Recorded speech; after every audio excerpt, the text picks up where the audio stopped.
Howrah Tikrapara bypass पर आज सुबह एक दर्दनाक सड़क हादसा हुआ, जहां दो बाइक सवारों की आमने सामने टक्कर हो गई। टक्कर इतनी तेज थी कि दोनों बाइकें बुरी तरह क्षतिग्रस्त हो गईं। क्या हुआ था चाचा आपका?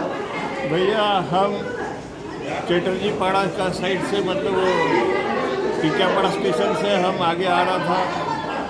ये बाइक वाला एकदम राइट में था, फुल स्पीड में था।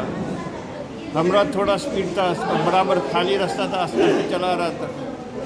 वो बाइक वाला इतना स्पीड में आया, पूरा राइट में था वो, हम लेफ्ट में था, पूरा राइट में आके हमको आमने सामने मार दिया।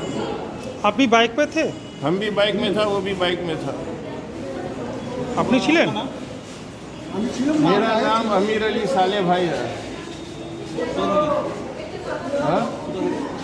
আমি হাজিনগর ক্লাবে কাজে থাকি। কিছু হয়নি, বাইক আমনে সামনে টাকরা হয়ে গেছে।